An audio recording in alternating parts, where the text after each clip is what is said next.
सो दोस्तों, हम डिस्कस कर रहे हैं BFD CFAP 4 और CFAP 4 में हमने अपनी पहली जो क्लास थी उसमें हमने आपको जो वीकली असाइनमेंट हमने कहा था जो आप चीज़ें देखेंगे उसमें कैश फ्लोज के डूज एंड डोंट्स थे, कैश फ्लोज के डूज एंड डोंट्स, राइट, जिसमें NPV, IRR, discounted cash flow techniques में हमने बात की थी कि उसमें दो ब्रॉड एलिमेंट्स हैं, एक कैश फ्लो डिटर्मिनेशन और दूसरा discounted determination. Cash flow determination के कुछ डूज एंड डोंट्स थे और उसके डूज में है रेलेवेंट और इररेलेवेंट कैश फ्लोज की सही आइडेंटिफिकेशन,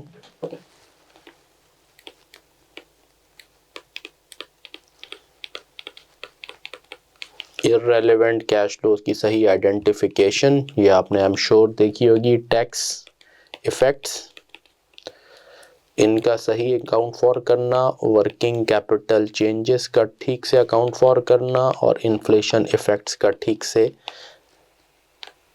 अकाउंट फॉर करना। Irrelevant cash flows, non cash items ये नहीं आते, और फाइनेंसिंग कैश फ्लोज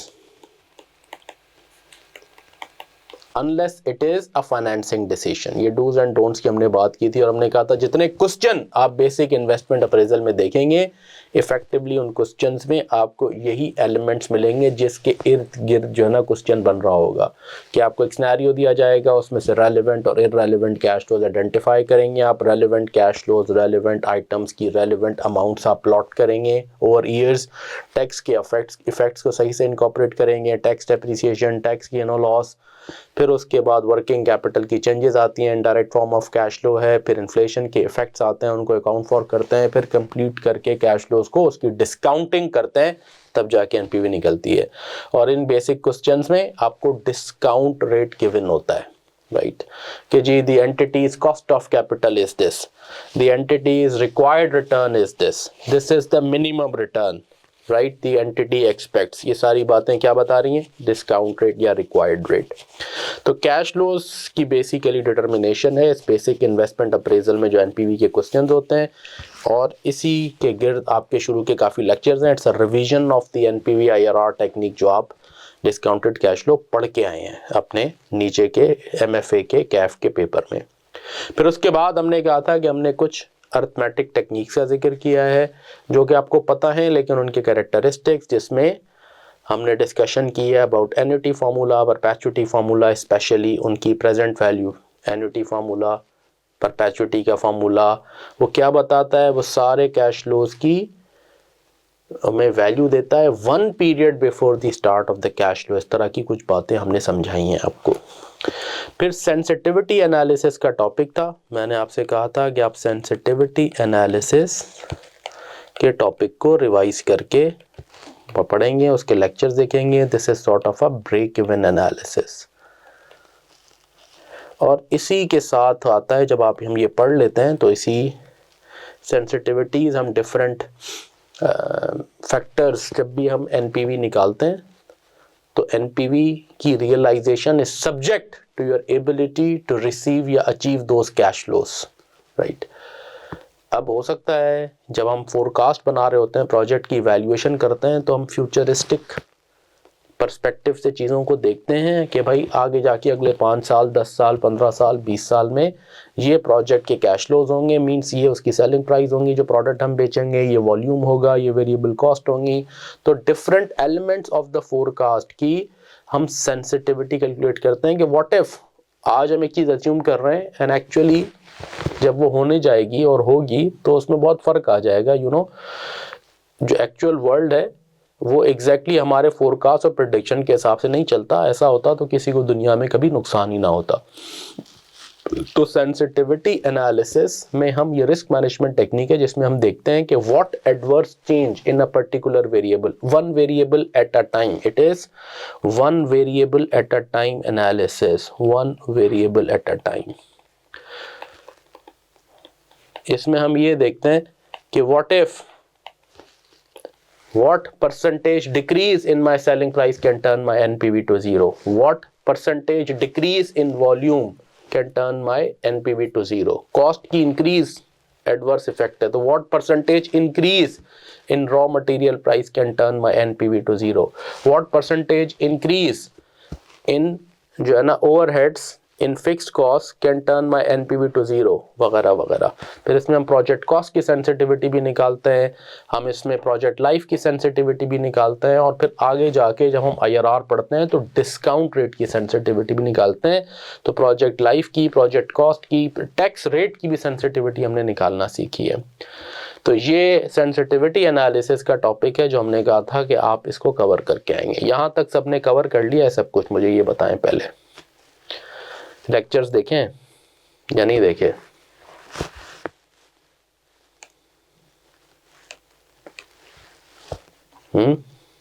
सब लोग बताएं मुझे, क्या हमने देखे हैं लेक्चर्स यहाँ तक? जी दोस्तों बताइए, कितने दोस्तों ने लिखे चैट में कि हाँ सर हमने लेक्चर्स देखे, कैश फ्लोज के भी, एनपीवी के भी, सेंसिटिविटी एनालिसिस के भी। और अगर देख लिए हैं तो उसमें कोई क्वेश्चन है, कोई बात, कोई मेरी कही हुई बात, कोई एग्जाम्पल जो हमने वहाँ अपने आपको करवाई है, कोई पास पेपर का क्वेश्चन आपके जज्बात एहसासात से टकरा गया तो मुझसे पूछे ना भाई। ये तो सारे लेक्चर्स अपलोडेड है ना, जो सारे लेक्चर्स की एक्सेस है आपके पास। तो क्या आपने देखे?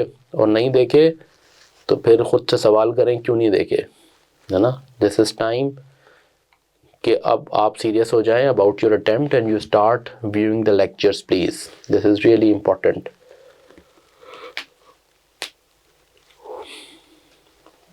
ठीक है जी। और अगर नहीं देखे तो हमने देखने हैं। यहाँ तक इज एवरीबडी विथ मी? तो मुझे ओके लिखें तो फिर मैं आगे बढ़ूँ। ये हमने लास्ट क्लास की बात की थी, सेंसिटिविटी के लेक्चर नहीं देख सके, ओके। और बाकी दोस्त बताएं, दानियाल साहब, शानजे, जीशान, आप बताएं।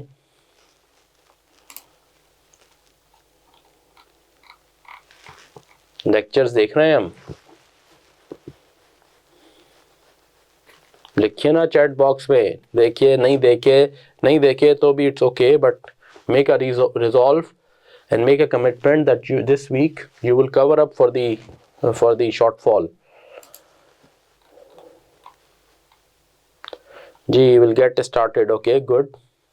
बाकी दोस्त? जी शानदे जी will try, okay, good.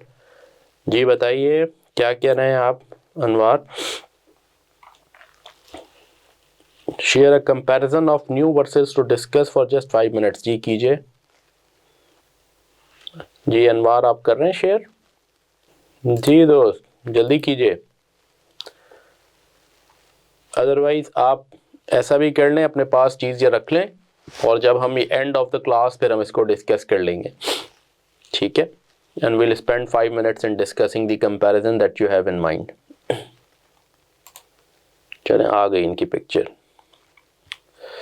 अच्छा जी, क्या पिक्चर है?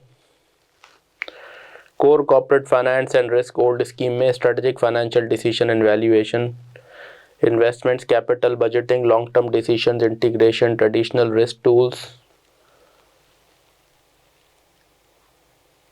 नहीं, ऐसा नहीं है। ओल्ड स्कीम के अंदर भी जो है ना रिस्क में सारी बातें लिखी हुई थी, डिटेल्स में आप देखेंगे, करेंसी, इंटरेस्ट, ये सब बातें लिखी हुई हैं। ओल्ड सिलेबस में भी है, नए में भी है। अगर आप डिटेल्स में जाके देखेंगे, हेडिंग्स को छोड़ दें। वैल्यूएशन इंक्लूडेड थी, लिमिटेड बिल्कुल नहीं थी। वैल्यूएशन पूरी डिटेल में थी, M&A भी थी, एक्विजिशंस भी थी, सारी बातें थी। पोर्टफोलियो कवर्ड था, कोर में था, यस, और क्वेश्चंस भी आते थे, यहाँ भी हैं। प्रॉब्लम सॉल्विंग जो आप बात कर रहे हैं, core corporate finance and risk principles, देखें सेम सिलेबस है, एग्जैक्टली सेम सिलेबस है, सिर्फ इसकी थोड़ी सी आर्टिकुलेशन चेंज हुई है। और चूंकि ये लेवल 3 का पेपर है तो हर टॉपिक जो वहाँ है वो लेवल 3 का टॉपिक है, ठीक है ना। तो आप you can assume that topic to be level 3 टॉपिक। लेवल 3 का मतलब है हाईएस्ट लेवल ऑफ टेस्टिंग जो होती है। अच्छा, अब आइए मोर टेक्निकल प्रॉब्लम सॉल्विंग, मोर स्ट्रेटेजिक। हाँ, पहले भी सिलेबस में जैसे मैं आपसे बता रहा हूँ कि 2 सालों से, 1.5 से 2 साल से ये आप ट्रेंड देखेंगे कि जब से केस स्टडी का पेपर आया, और case study is more about strategic decision making, जो MSA 2 था उसमें स्ट्रेटेजिक फाइनेंशियल मैनेजमेंट और बिजनेस मैनेजमेंट दोनों था। काफ़ी कुछ अरसे तक हमने इस सब्जेक्ट को पढ़ाया भी 1-2 अटैम्प्ट, पर because of the time constraint I couldn't. तो ये जो MSA 2 है, MSA 2 में बिजनेस मैनेजमेंट थी और इसमें प्राइमरीली था आपका स्ट्रेटेजिक फाइनेंशियल मैनेजमेंट। तो सब्जेक्ट के लिए प्रिपेयर करने के लिए, वो ट्रेंड बनाने के लिए, और उसमें कंप्यूटेशनल पार्ट कम और स्ट्रेटजी और डिस्कशन और एनालिटिक्स ज़्यादा था। तो BFT के पेपर को भी over a period of time इस तरफ ले जाया गया कि उसमें डिस्कशन पार्ट को मज़ीद ऐड किया गया। तो अगर आप देखेंगे पिछले 1-2 बल्कि 3 अटेम्प्ट्स के पेपर में, अब चौथे 2 साल से ये ट्रेंड चला है कि उसमें डिस्कशन को उसने ऐड किया है। एक आध पेपर ऐसा है, जो क्वेश्चन ऐसा है, जैसे आप देखेंगे KPIs पे उसने आपसे पूरी डिस्कशन मांगी है, ठीक है। तो ये डिस्कशन वाला जो पार्ट है, ये अब ऐसे ही रहेगा जैसे ये ट्रेंड है। यानी पहले 10-15 मार्क्स की थ्योरी थी, तो अब 20-25 मार्क्स की थ्योरी हो गई है, यूँ कह लें सादे ज़बान में। विच मीन्स जब कंप्यूटेशन के साथ साथ वो आपसे डिस्कशन और एनालिसिस भी मांगता है। तो ये जो फोकस आपकी आखिरी बात है, ये फोकस तो 2 साल से शुरू हुआ है और ये ऐसे ही रहेगा केस स्टडी के लिए, आपको प्रिपेयर करने के लिए। अच्छा, बाकी जितनी बातें इन्वेस्टमेंट्स में, capital budgeting, cost of capital, ये एग्जैक्टली वैसे ही है। जब आप डिटेल्स में जाके देखेंगे, लॉन्ग टर्म डिसीजंस ही को हम एवेल्युएट करते हैं, हम शॉर्ट टर्म डिसीजन मेकिंग तो करते ही नहीं है कैपिटल बजटिंग में। शॉर्ट टर्म इन्वेस्टमेंट्स होती ही वर्किंग कैपिटल मैनेजमेंट कहलाती है। शॉर्ट टर्म इन्वेस्टमेंट डिसीजंस को हम वर्किंग कैपिटल मैनेजमेंट कहते हैं कि मेरे पास ये सरप्लस पड़ा हुआ है पैसा, इसको मैं 3 महीने के लिए क्या करूं, बैंक में डाल दूं, म्यूचुअल फंड्स में डाल दूं, कि मुझे शॉर्ट टर्म फाइनेंसिंग चाहिए। तो शॉर्ट टर्म फाइनेंसिंग मैं कैसे लूँ, मैं सप्लायर्स से लॉन्ग टर्म मतलब थोड़ा सा क्रेडिट उससे बढ़वा दूँ, डेटर्स की फैक्टरिंग कर दूँ, या मैं कहीं से रनिंग फाइनेंस ले लूँ। ये सारे शॉर्ट टर्म डिसीजंस हैं और ये वर्किंग कैपिटल मैनेजमेंट का पार्ट कहलाते हैं। कैपिटल बजटिंग तो होती ही मीडियम टू लॉन्ग टर्म की डिसीजंस की है। तो जो पहला वाला आपका एरिया है वो मैं उस तरीके से क्लियर कर रहा हूँ। अल्फाज चेंज हुए हैं, जैसे मैंने कहा बिजनेस फाइनेंस डिसीजन को उन्होंने वर्ड यूज़ किया स्ट्रेटेजिक बिजनेस फाइनेंस। उससे पहले जब ये बिजनेस फाइनेंस डिसीजन था, उससे पहले भी इसका एक नाम था जिसका नाम था स्ट्रेटेजिक फाइनेंशियल मैनेजमेंट। तो स्ट्रेटेजिक फाइनेंशियल मैनेजमेंट का जो सिलेबस था, उस सिलेबस को आज के सिलेबस से कंपेयर करें तो हार्डली 10 से 15% का फ़र्क आया है, कोई फ़र्क नहीं आया। पहले भी इसका नाम था स्ट्रेटेजिक फाइनेंशियल मैनेजमेंट, फिर उसको उन्होंने रीनेम कर दिया बिजनेस फाइनेंस डिसीजंस, क्योंकि दुनिया में फाइनेंस के अंदर ये ट्रेंड आया कि बिजनेस फाइनेंस का एक यूनिट बना, तो उन्होंने कहा बिजनेस फाइनेंस डिसीजंस के वो बिजनेस सपोर्ट डिसीजंस होते हैं। अब उन्होंने इसको स्ट्रेटेजिक बिजनेस फाइनेंस रीनेम कर दिया है। तो स्ट्रेटेजिक बिजनेस फाइनेंस कहें, स्ट्रेटेजिक फाइनेंशियल मैनेजमेंट कहें, बिजनेस फाइनेंस डिसीजंस कहें, ये सब पुराने तकिए पे नया गिलाफ ही अब उन्होंने चढ़ाया है। वर्डिंग्स डिफरेंट हैं। जब आप डिटेल्स में जाके सिलेबस के कंटेंट को देखेंगे, एग्जैक्टली सेम सिलेबस है। फोकस हाँ ये ज़रूर है कि वो थोड़ा सा चेंज हुआ है टुवर्ड्स मोर एनालिटिक्स, जो मैंने आपसे पहले जिक्र किया, और 1-2-3 चीज़ें जो है ना वो डिफरेंट हुई हैं। I hope this answers your concern and question.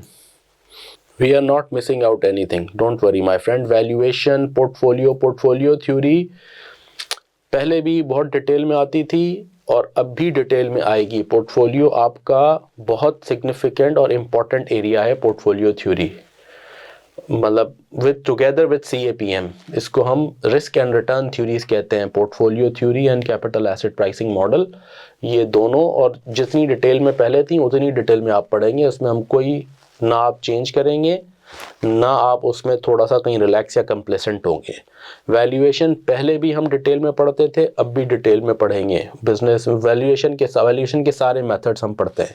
और उसके साथ जो M&A का एरिया है वो पहले भी एक सिग्निफिकेंट एरिया था, अब भी सिग्निफिकेंट एरिया है।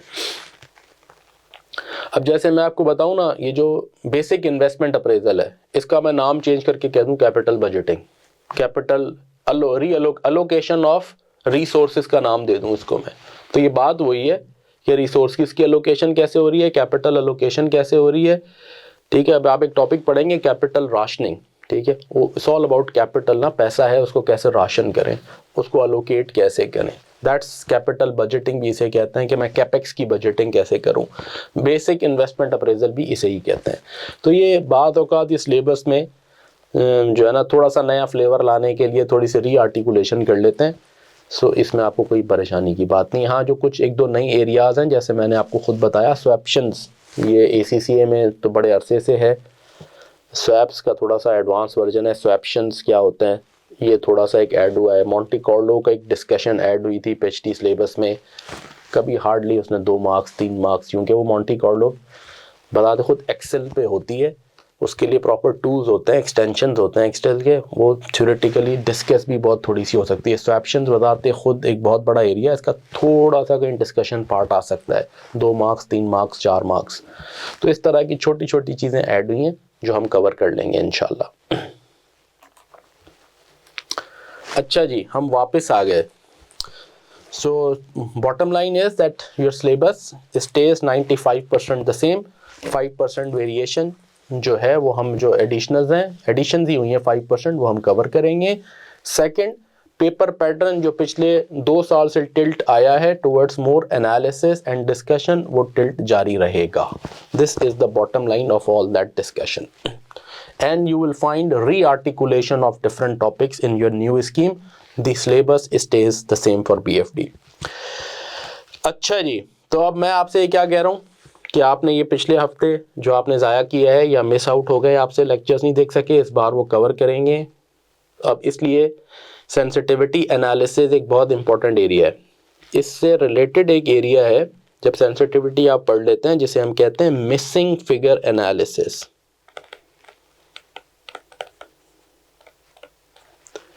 मिसिंग फिगर्स कैलकुलेशन कह लें या एनालिसिस। अच्छा, ये बड़ा इंटरेस्टिंग यूँ है कि इसमें क्या होगा, और ये हम पढ़ते हैं सेंसिटिविटी पढ़ने के बाद, क्योंकि सेंसिटिविटी एनालिसिस टेक्निक भी यूज़ होती है in finding out missing figures. Missing figures को आप थ्रू वो जैसे हम कहते हैं ना एक्स मिसिंग फिगर करके भी आप फाइंड आउट कर सकते हैं, और सेंसिटिविटी एनालिसिस का टूल भी, टेक्निक भी आपको हेल्प करती है in finding out missing figures. Missing figures आप 2 तरीकों से फाइंड आउट करते हैं। मिसिंग फिगर्स में क्या होता है, यहाँ जैसे आपको NPV गिवन होगी और आपसे लेट से पूछा जाएगा, अच्छा बताइए क्या क्वांटिटी हो टू अचीव दैट NPV, यानी 0 NPV। लेट से वो क्या है, मुझे 20% रिटर्न एग्जैक्टली चाहिए, ये मेरा रिक्वायर्ड रेट है, यही मुझे चाहिए, यानी मुझे 0 NPV उसने आपको बता दी। उसने कहा 0 NPV के लिए बताइए कि मैं बाकी सारे फैक्टर्स दे दिए, बताइए मैं कितनी गाड़ियां सेल कर दूं, मैं कितने रेफ्रिजरेटर सेल करूं कि जो है मैं 0 NPV पे पहुंच जाऊं, यानी मैं 20% रिटर्न हासिल कर लूं। इसको हम मिसिंग फिगर क्वेश्चन कहते हैं कि उसने आपको टारगेट NPV या रिक्वायर्ड रेट दे के कहा कि मुझे इतना रिटर्न चाहिए। इतना रिटर्न का मतलब 0 NPV, मुझे प्रिंसिपल भी मिल जाए, मुझे एग्जैक्टली वो रिटर्न भी मिल जाए। तो बताइए मैं कितनी जो है ना अपनी क्वांटिटी सेल करूं। ये आप बाकी सारी फिगर्स रख के क्वांटिटी को x रख के भी कर सकते हैं, और आप देखेंगे आपको सिखाया गया है कि सेंसिटिविटी एनालिसिस टेक्निक के थ्रू भी आप मिसिंग फिगर्स फाइंड आउट कर सकते हैं। या वो कह देगा, अच्छा बताइए मेरे इतने अपार्टमेंट से मैं बनाने जा रहा हूँ और ये कॉस्टिंग है, फलाना है, ढिमकाना है, और ये मेरी जो है ना क्वांटिटीज़ हैं, ये मुझे रिक्वायर्ड रिटर्न NPV चाहिए, बताइए मैं ये अपार्टमेंट किस प्राइस पे सेल करूँ कि मेरी NPV 0 हो जाए। तो अब क्या है, उसने NPV बता दी, बाकी सारे फैक्टर्स बता दिए, और पूछ रहा है वो प्राइस बताएं जिस पे मैं ये रिजल्ट हासिल कर लूँ, I can get that NPV। तो इफेक्टिवली ये मिसिंग फिगर क्वेश्चन है जिसमें वो आपसे प्राइस पूछ रहा है। तो इस तरह के क्वेश्चन भी आपके एग्जाम में आते हैं और बड़े इंटरेस्टिंग क्वेश्चंस होते हैं। ये हमने सेंसिटिविटी एनालिसिस टेक्निक को कवर करने के बाद फिर इन क्वेश्चंस को हमने कवर किया है। तो ये भी एक इम्पॉर्टेंट एरिया है। बाज़ औकात वो डायरेक्टली नहीं पूछता कि मुझे NPV निकाल के दें, वो इनडायरेक्टली असेस करता है थ्रू मिसिंग फिगर्स। सो ये एरिया भी आपने इसी सेंसिटिविटी के फ़ौरन बाद हमने ये डिस्कस किया है, आपने इसको भी अच्छे तरीके से कवर करना है। इसके हमने आपको पास पेपर्स भी बताए हैं कि भी क्वेश्चंस किए हैं, और क्वेश्चंस भी हमने किए हैं। अच्छा, उसके बाद आ जाएं, जब आप ये पढ़ लेंगे तो उसके बाद आपके पास एक और एरिया है which is asset replacement decisions, फिर आपने ये टॉपिक करना है।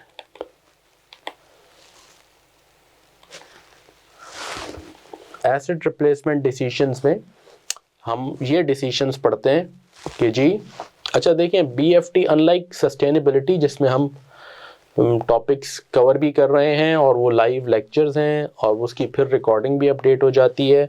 BFD में आपके पास पूरे लेक्चर्स अवेलेबल हैं। तो इन वेबिनार्स में हम सिर्फ विंडो ओपन करते हैं कि आपने कौन से टॉपिक के लेक्चर्स देखने हैं और उसमें आपको क्या क्या मिलेगा, जस्ट अ ब्रॉड ओवरव्यू, और आपके क्वेश्चंस को आंसर करते हैं। ठीक है जी। तो एसेट रिप्लेसमेंट डिसीशंस में अगर आप आए तो एसेट रिप्लेसमेंट डिसीशंस में आपको क्या मिलता है? एसेट रिप्लेसमेंट डिसीशंस में इस टॉपिक के अंदर आपको मिलेगा कि how frequently an asset be replaced.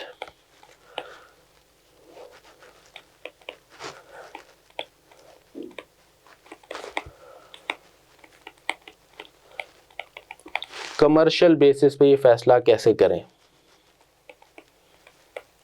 एक तो है कि भाई एसेट ख़राब हो गया, वो तो रिप्लेस करना ही करना है। कमर्शियल बेसिस पे ये हर डिफरेंट तरह की इंडस्ट्री को इस तरह का फ़ैसला बाद औक़ात करना पड़ता है। जैसे ट्रांसपोर्ट एंटिटी है, उसके लिए बड़ा ये क्रिटिकल डिसीजन है कि मैं अपनी गाड़ियाँ कितनी फ्रीक्वेंसी से रिप्लेस करूँ। जब बिल्कुल तबाह हो जाए, रोड पे खड़ी हो जाए, फिर रिप्लेस करूँ बर्बाद होके, या मैं एक रिप्लेसमेंट साइकिल करूँ कि every 5 years, every 7 years, every 6 years, every 4 years, depending on the running. क्योंकि जितनी गाड़ी पुरानी होगी उतनी मेंटेनेंस कॉस्ट बढ़ेगी, ब्रेकडाउन बढ़ेंगे और उसकी रीसेल वैल्यू कम हो जाएगी। ऑन दी अदर हैंड, मैं अगर बहुत जल्दी रिप्लेस कर दूंगा तो मेरी कैपिटल कॉस्ट ज़्यादा हो जाएगी। तो एक ट्रेड ऑफ है कि जल्दी रिप्लेस करने का नुकसान ये है कि जी मेरी कैपिटल कॉस्ट ज़्यादा है, देर से रिप्लेस करने का नुकसान ये है कि मेरी मेंटेनेंस एंड ऑपरेटिंग कॉस्ट बढ़ रही है और बाद में मुझे डिस्पोजल प्रोसीड्स कम मिलेंगी जो पुरानी व्हीकल्स हैं। तो what is that optimal scenario, ये पढ़ते हैं आप। बिल्कुल ऐसे ही इंडस्ट्रियल ऑर्गेनाइजेशंस में ऐसे बहुत से एसेट्स होते हैं जिनके लिए उनको ये फैसला करना होता है। ठीक है, फैंस होते हैं, ठीक है, बॉयलर्स होते हैं, उसके अंदर ट्यूब्स होती हैं, है ना, reheater tube, super heater tubes, उन बॉयलर्स के अंदर टेम्परेचर बहुत हो जाता है। इस तरीके से फिल्टर्स होते हैं और बहुत से छोटे छोटे पार्ट्स होते हैं। ठीक है, अब आप जल्दी रिप्लेस कर देंगे तो कैपिटल कॉस्ट ज़्यादा है, लेकिन पुराने एसेट की कुछ डिस्पोजल वैल्यू मिल जाएगी। बहुत देर से रिप्लेस करेंगे तो डिस्पोजल वैल्यू ख़त्म हो जाएगी, उनकी मेंटेनेंस एंड ऑपरेटिंग कॉस्ट पे इम्पैक्ट आता है। तो what's that optimal cycle? Every 4 years. OEM जिसे कहते हैं, ओरिजिनल इक्विपमेंट मैन्युफैक्चरर, जो उस इक्विपमेंट को या उस पार्ट को बनाते हैं, वो अपनी एक रिकमेंडेड रिप्लेसमेंट साइकिल भी देते हैं। जनरली वो तो ये चाहते हैं कि आप जितना जल्द से जल्द रिप्लेस करें ताकि उनके पार्ट ज़्यादा से ज़्यादा हों, लेकिन अगर आप ना भी फॉलो करें, OEM कह रहा है कि एवरी 3 ईयर्स रिप्लेस करें, आप कहते हैं नहीं 3 ईयर्स इज़ टू अर्ली, तो क्या 4 साल बाद, क्या 5 साल बाद, then you have to identify. एक होता है सेफ्टी की बेसिस पे रिप्लेसमेंट, वो तो करनी है, अगर सेफ्टी कहीं कंप्रोमाइज़ होती नज़र आ रही है फ़ौरन आप वो चीज़ रिप्लेस कर देते हैं। एक चीज़ टेक्निकली ख़राब हो गई, बंद हो गई, वो तो वैसे ही रिप्लेस करनी है। लेकिन उसको छोड़ के आप जनरल कमर्शियल डिसीजन कैसे लें, how frequently an asset be replace. आजकल घरों में ये फैसला डिसीजन आ गए हैं। ये एसियाँ बहुत जल्दी जो आ रही हैं ख़राब हो जाती हैं। अब आप क्या हर बैट के सीज़न में उसको 2 बार रिपेयर कराएं, उसकी गैस डलवाएं, फिर पता चला जी वो कंडेंसर उसका वो ख़राब हो गया, फिर पता चला जी कि इसके अंदर इसका एक कार्ड है, इन्वर्टर है तो AC है तो उसका कार्ड ख़राब हो गया और वो रिपेयर होगा, वो साल में 2 बार वो रिपेयर करवाएं। या फिर आप ये कहें कि बेहतर ये है कि 2 साल 3 साल हो गए इसको अब रिप्लेस करते हैं, ये सेल आउट हो जाएगी, दूसरी आ जाएगी, इसकी हमें वैल्यू मिल जाएगी एक। तो ये तो अब घरों में भी इस तरह के फैसले आ गए हैं कि how frequently an AC be replaced.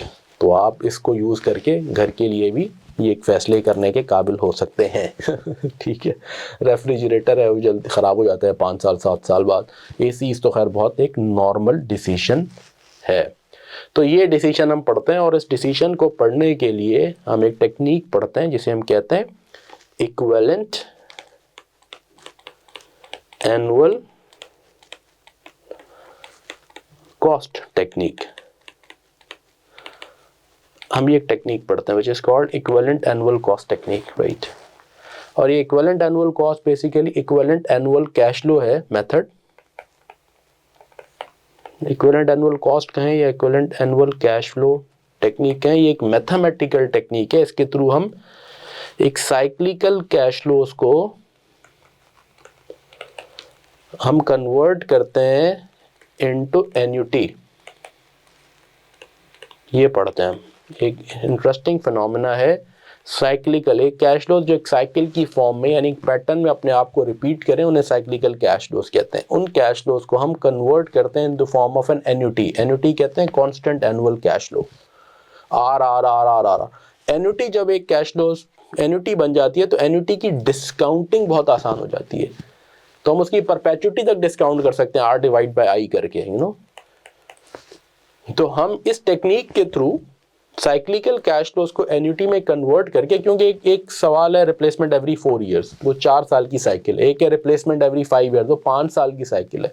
एक रिप्लेसमेंट एवरी 6 ईयर्स है, वो 6 साल की साइकिल है। मैं इनको कैसे कंपेयर करूँ? 4 साल के कैश फ्लो, 5 साल, 6 साल, ये तो कंपैरिजन ही नहीं है। 4 साल की कॉस्ट की प्रेजेंट वैल्यू वर्सेस 5 साल की कॉस्ट की प्रेजेंट वैल्यू वर्सेस 6 साल।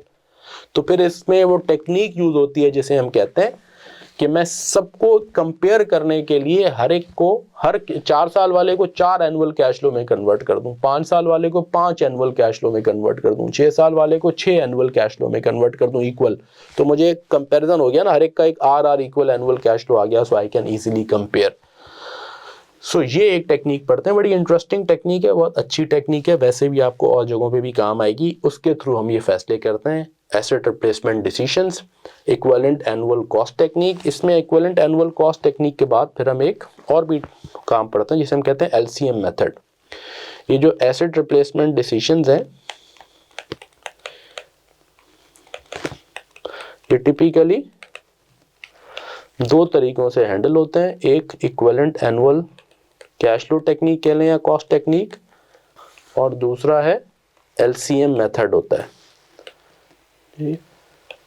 प्राइमरीली तो हम ये मेथड यूज करते हैं, लेकिन हम ये दूसरा मेथड एलसीएम भी पढ़ते हैं कि ये इसमें हम क्या करते हैं, हम डिफरेंट साइकिल्स का एक एलसीएम निकालते हैं, और फिर लेट से हमारे पास ऑप्शंस हैं replacement every 2 years, every 3 years, every 4 years, इन सारे ऑप्शंस का हम एक एलसीएम निकालेंगे, लोएस्ट कॉमन मल्टीपल, 2 × 3 × 2 जो हो गया 12 ईयर्स। हम हर ऑप्शन के 12 साल के कैश फ्लोज बनाएंगे। रिप्लेसमेंट एवरी 2 ईयर्स की 6 साइकिल आ जाएंगी, एवरी 3 ईयर्स की 4 आ जाएंगी, एवरी 4 की 3 आ जाएंगी। तो फिर हम एक पीरियड पे ले जाके सबको क्लोज करके सबको कंपैरिजन, फिर उनका आसान हो जाएगा, फिर उनकी हम प्रेजेंट वैल्यू निकालते हैं। This is how we work. तो ये कब मेथड यूज होगा? ये जो है ना हार्ड वर्क है इसमें काफ़ी, ये लेंदी मेथड है बहुत, लेकिन बाद औकात हमें ये भी यूज़ करना पड़ता है। ये एक शॉर्टकट है और ये बड़ा यूं कहें कि एफिशिएंट मेथड है।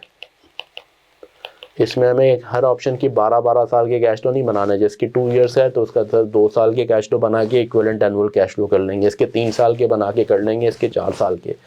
ये एफिशिएंट है, लेकिन बाद औकात ये एफिशिएंट मेथड हम यूज़ नहीं कर पाते, लिमिटेशंस आ जाती हैं। वो क्या लिमिटेशन हैं? तो फिर हम लोएस्ट कॉमन मल्टीपल, ये हार्ड वे, इसके थ्रू जाते हैं, फैसला करते हैं। फिर आखिर में हमने इसकी बस जिक्र किया, और एलसीएम पे एग्जाम में क्वेश्चंस भी आते हैं, एलसीएम मेथड पे आए हैं, इक्विवेलेंट एनुअल कैश फ्लो पे तो आते ही हैं। तो एसेट रिप्लेसमेंट डिसीजंस फिर आपका एक नेक्स्ट टॉपिक है जिसको आप कवर करेंगे। तो आज की उसमें मैं बस यहीं तक बात करता हूँ, क्योंकि आप लोगों ने अभी यही अपने लेक्चर्स नहीं देखे, तो यहाँ तक आप पहुँच जाएं। आप कैश फ्लोज के डूज एंड डोंट्स के लेक्चर्स हैं, 8-10 ये लेक्चर्स और क्वेश्चंस वो करें, सेंसिटिविटी एनालिसिस और उसके साथ मिसिंग फिगर एनालिसिस के 3-4-5 क्वेश्चंस हैं, पास पेपर्स के क्वेश्चंस हैं, वो करें, और काफ़ी अच्छे क्वेश्चंस हैं वो। और फिर एसेट रिप्लेसमेंट के बताते खुद कुछ लेक्चर्स हैं, ये टॉपिक्स आप पूरे करें।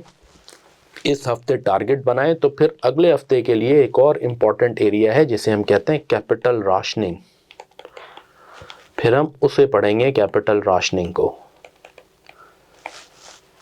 और ये बेसिक इन्वेस्टमेंट अप्रेजल का एक इम्पॉर्टेंट एरिया है।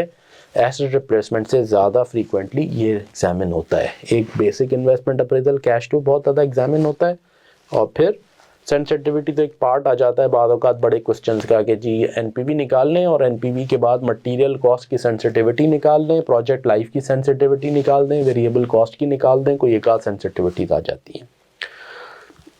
एसिड रिप्लेसमेंट पे फुल फ्लैज क्वेश्चन आता है, कभी 12 मार्क्स का, 15 मार्क्स का, इससे ज़्यादा नहीं होता। और उसके बाद जो बहुत ज़्यादा फ्रीक्वेंटली एग्जाम टॉपिक है इस एरिया का, वो है कैपिटल राशनिंग। ठीक है, तो कैपिटल राशनिंग पे भी अक्सर क्वेश्चन आता है, लेकिन अभी मैं कैपिटल राशनिंग की डिस्कशन नहीं कर रहा, क्योंकि आप यहाँ तक पहुँचें, ये अच्छे खासे लेक्चर्स हैं जो पहले आप देखें। इस हफ्ते कोशिश करें कि क्या कवर करें, तो अगले हफ्ते से फिर हम कैपिटल राशनिंग पढ़ेंगे। इस राशनिंग में हम पढ़ते क्या है, how do we prioritization of projects पढ़ते हैं हम। कि लेट सपोज करें मेरे पास 5 वायबल पॉजिटिव एनपीवी प्रोजेक्ट्स मौजूद हैं। एनपीवी असेसमेंट में तो प्रोजेक्ट की वायबिलिटी निकाल दी, सेंसिटिविटी में उसकी रिस्क मैनेजमेंट कर ली कि क्या क्या रिस्क फैक्टर्स हैं। अब सवाल आ गया कि लेट से 5 या 6 पॉजिटिव एनपीवी प्रोजेक्ट्स हैं, दिल चाह रहा है सारे करूं। सब पॉजिटिव एनपीवी का मतलब सब फायदा देंगे, लेकिन पैसे तो कम है। अब उन पॉजिटिव एनपीवी में से कैसे प्रायोरिटाइज करूं कि ये नंबर 1 है, ये बेहतर में, ये जो सारे पॉजिटिव एनपीवी हैं उसमें भी सबसे बेहतर ये है, फिर ये दूसरे नंबर पे बेहतर है, ये तीसरे नंबर पे, उनकी प्रायोरिटाइजेशन, उनकी रैंकिंग कैसे करूं। ये है हमारा कैपिटल राशनिंग का कॉन्सेप्ट। ये हम इसमें ये पढ़ते हैं, ये डिसीजंस करते हैं, how do we prioritise, how do we rank for positive NPV या viable projects. Is that clear? यहां तक बात सबको क्लियर है? यस।